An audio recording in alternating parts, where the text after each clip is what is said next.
Well, have I ever had enough of Reynolds and the Higgins thing about the fact that Higgins was sexually abused while in Parliament, and that the politicians who were involved all seem to have run to the hills for some reason, except for the minister that was primarily involved in this case in the first place, and that is Reynolds. Now, I think it might be appropriate that she was Defence Minister, so maybe her primary position is to take a defensive position around most things, particularly when they affect her. But now she has the Australian, the newspaper The Australian, not the Australian people, by far, no, that's not going to happen, but the Australian newspaper, the right-wing Murdoch press, doing everything in their powers to defend this revolting and inappropriate woman. And so what I am upset about is the fact that the press are running this campaign specifically against Brittany Higgins, which I find atrocious. It's embarrassing. It's a whole host of stuff which we should all be mindful of. So I am in particular very distressed because I think it's about time we let this Brittany Higgins things go. But no, clearly they don't want to. Nobody wants to. For whatever reason, they think this is important.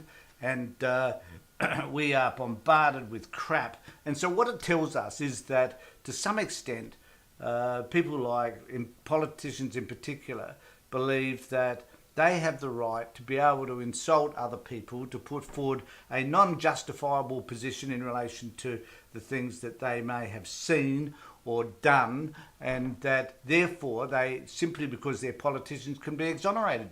Well, I'm sorry, but in this case, it ain't going to happen, because this woman, Reynolds, is the worst of the worst. And I'm going to show you an article that this is the key article that was in the Australian, which talks about this issue in relation to Reynolds. So here we have doubts, devastation, and designer coat, the story you haven't heard. Well, we have heard the story about Brittany Higgins and what happened in terms of her being allegedly raped by Lehman, and also the fact that the case was dropped. That is rather mysterious why the prosecution dropped the case anyway. But I suspect that politics was involved in this, and this is Reynolds' opportunity to try and find a way to justify her behaviour, how she responded, and how she views domestic violence, and particularly rape in this case. And so here is the part of the article. I won't bore you with all of it because it's pretty revolting. But in this case, they're talking about initially, and this is one of the things that interests me, they're talking initially about a coat, Carla Zambatti coat that she picked up from somewhere. Who cares that she was wearing a Carla Zambatti coat or what she was wearing when she left the place in which she was raped? So, but apparently it is important because it chews up about 4 paragraphs of the newspaper to start with. So here we go, 1, 2, 3, 4, 5. There was down here. There was a wardrobe full of ministers' jackets, including Zampatti's coat. So this is where Higgins had said that I don't know what that thing is down the bottom. I'll get rid of it. The thing is that she doesn't know what the she said that Higgins said that she picked up this coat from a box somewhere. It doesn't matter where she got the bloody coat, but the implication is that Higgins is lying as to where she got this coat from. Clearly she picked it up from the minister's office, but that's by and by. No one really gives a shit about that, I guess. So, including the Zampatti that Higgins took after waking up in her boss's office following the night drinking at the bar. Away from the court case that followed after Higgins alleged Lehman raped her in the ministerial office, after the media stories, the questions in Parliament, the poring over details. Oh, this is sad. The poring over details, all of which moulded public opinion. There was another so this is where in terms of Linda Reynolds, there was this other story which just wasn't being told. So the question is, should we focus on the fact that that Higgins had alleged that she was raped in a Parliament office that happened to be in Reynolds' office? And should we ignore the conversation that happened between Reynolds and Higgins later on? Well, no, because there's clearly a coat involved, and there's simply this other untold story that Reynolds is now trying to tell. In doing so, Reynolds is desperately trying to reinvent herself after the event. And the way she goes about it is, I think, pretty damn horrific. Higgins has used the media to tell her story many times. No, the media has been interested in her story many times. Lehman told his story too during the 3-hour recorded interview. The trial, as we know, was aborted last October, with this week's marking the 2-year anniversary of the explosive interview with Higgins by Lisa Wilkinson, who has been pillared from where to where in relation to her interview and the things that she said in an award evening. Reynolds spoke with the Weekend Australian last weekend over more than 4 hours. So it's interesting here, isn't it, that she's looking for equal time. Higgins has had a chance to tell her story. Lehman's told his story in court, which was 3 hours. So she's had 4 hours now to tell her story to the unbiased Australian newspaper, the Rupert Murdoch Press. And however, whichever way you want to mould this or shape it, this is about attacking a woman who was raped, who went and told her boss, who went and then tried to have the matter rectified by going to the police, went to court, case was dismissed in the end because some juror did the wrong thing, and lo and behold, the case is persisting. Higgins herself, in the meantime, has had a mental breakdown, as one could imagine, having to go through all of this. This is disgusting at any level. I don't care where you come from, what your political view is, it doesn't matter, but it's disgusting to think the way this has unfolded.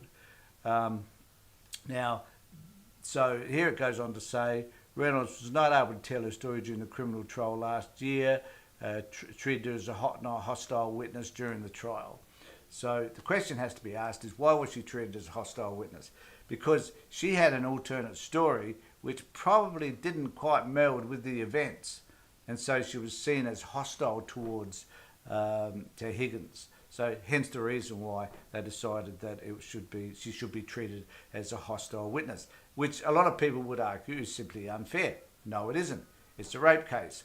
We can say whatever we like to whomever we like, and if we want to treat them as a hostile witness, so be it. That's the way they've presented, and that's the way they need to be treated, because they're defending, in effect, the position of Lehman or another position such as, in this case, Reynolds herself. So, as a result of all of that, we've got this situation now where Reynolds feels that she must justify her position.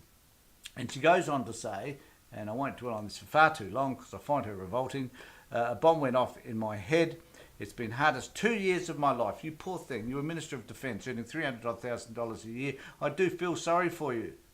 You know, a side bit more money, I think, than what Brittany Higgins was earning as a member of staff. I don't think the two are kind of the same. But nevertheless, you poor thing, you've been suffering intolerable pain as a result of an incident which happened in your office.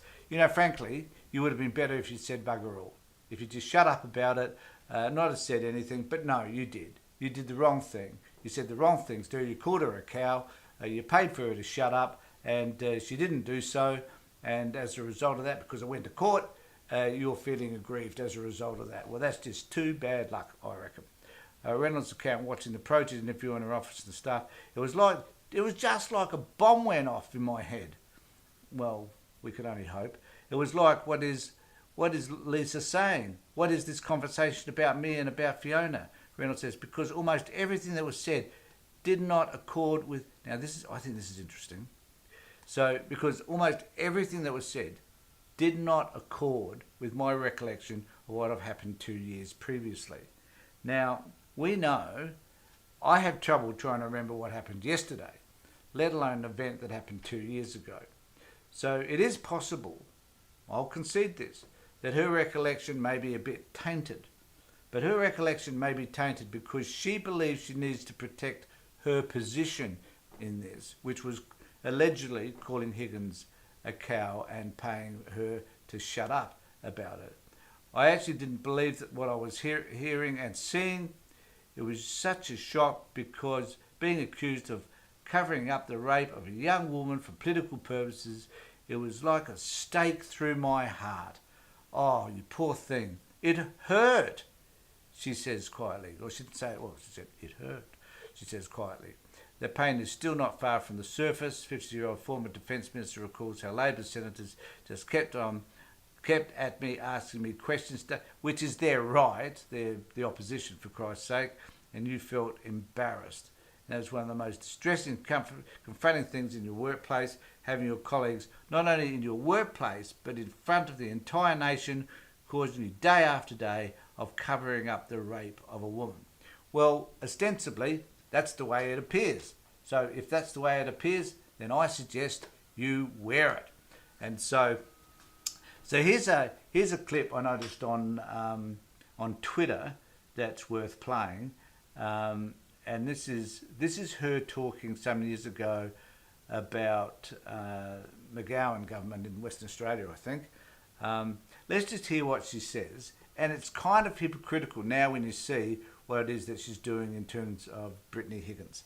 I think you'll find it is a little bit interesting. So here we go. Example and the standard here in Western Australia for women and for men who need to be safe in their homes and in the streets and in their workplace. And I hope it doesn't send out to the message here for everybody in Western Australia that if you feel victim of bullying or workplace intimidation or threatened violence, that you come forward. You always come forward. So I'm very sorry that the Premier said that today and that he doubted Mia Davies' word, because her word is as good a word as anybody else and any other woman or man who thinks they've been subject and they've got a complaint to make about bullying and violence. Ministerial wing. I just think that's amazing that she should even say such a thing. She's just one crazy, crazy woman. And I think it's really important that we understand that the things that she says and does contradict each other, and that at the end of the day, I'm hoping that people will realise that Brittany Higgins needs her opportunity to tell her story in whichever format she likes, and Linda Reynolds needs to go away. And hopefully that is what will happen. Okay, hope you enjoyed that. If you want to, please subscribe. You can subscribe to me wherever you're watching this, and I hope that you're watching it on YouTube, because it'd really be nice to get those subscriptions up as well. And you can do so right here. So subscribe, let us know what you think, and we'd be more than happy to respond to any questions or any comments that you might care to make as well. Take care of yourself, everybody. Look after yourselves, and more importantly, be safe.